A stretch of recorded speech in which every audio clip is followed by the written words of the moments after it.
Good day, ladies and gentlemen, brother and sister Teamsters. My name is Carl Gregory.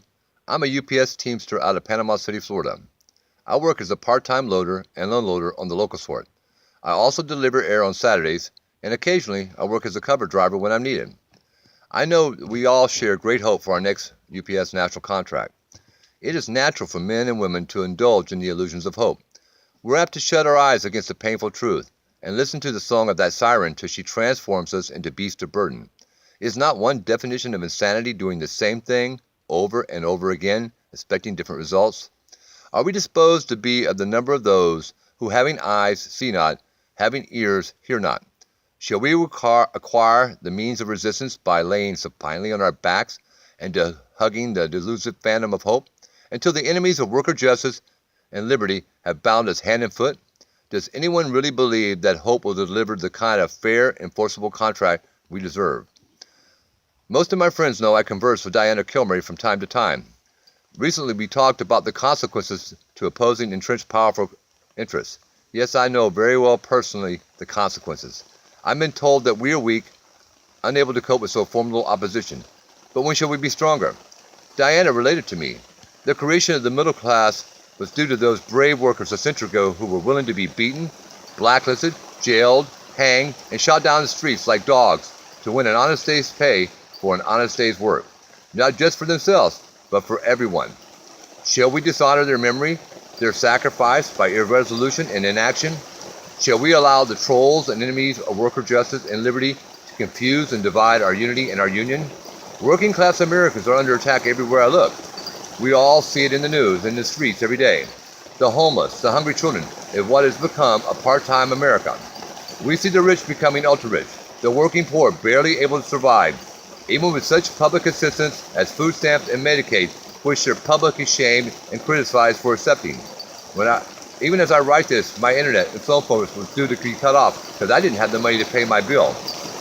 At the same time, the big brown wolf beat his chest proudly, announcing its projected profits of $6 billion that include $1 billion of corporate welfare. When our part-timers asked for a living starting wage increase to $15 an hour, they replied with $13. That was likely paid in full by the give back of the proposed creation of the hybrid driver position. Even more insulting, the company only offered pennies and yearly raises to part-timers with over 5 years of seniority. We are told the difference in pay for a hybrid driver and a regular ground driver is just $6 after a 4-year progression. I'm just a regular guy, so $6 an hour means the difference between my phone being on or it being cut off, my daughter getting new clothes for school that I haven't been able to afford, or fixing the roof that's been leaking the entire rainy summer. If it's just $6 an hour, then I say UPS can certainly afford to eat it, considering that during the 4-year progression they've casually asked me to endure, the company will have made $24 billion in net profits if the trends continue as projected. My local 991 business agent told me on the phone back in April that he thought our membership was uncommitted. He said we lacked a resolution to stand up and fight UPS for our fair share of the wealth that we create with our blood, sweat, and toil, as we did in 1997. Whose fault is that? Where is the education, the communication, the leadership? Brothers and sisters, when shall we be stronger? Will it be the next contract or the one after that? Will it be when we're totally divided, reduced to a loathsome state of poverty, our minds dulled by continuous state of overwork, our spirits crushed by harassment and ever-increasing demand, or when we're finally replaced by robotics? Diana Kilmery confided to me, in 1974, when I became a Teamster, the rot of corruption was weakening that proud legacy, so I joined the Army determined to do my part. Now the torch is being passed on to a new generation, and to those who have the guts must sign on for as many torches as it takes to reclaim the lost ground that has been let slip away. Nothing is more tiresome than having to free-fight the old battle, but the alternative is unthinkable.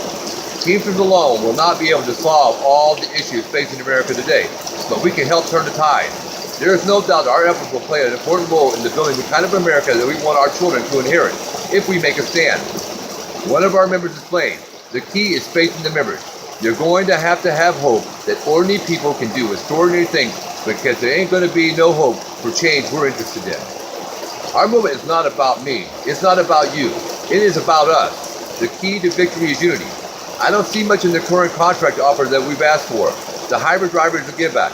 The 70-hour work week is slavish and I believe unsafe. There are just too many loopholes. If we accept this offer, we're going to destroy our unity and our fear our union. Brothers and sisters, I am a Teamster. I am not a doormat. One thing is certain, I will never roll over, and I have not yet begun to fight. I'm voting no on the current proposed UPS national contract. Brothers and sisters, I have faith in you. Stand with me. United. We'll set this rain on fire.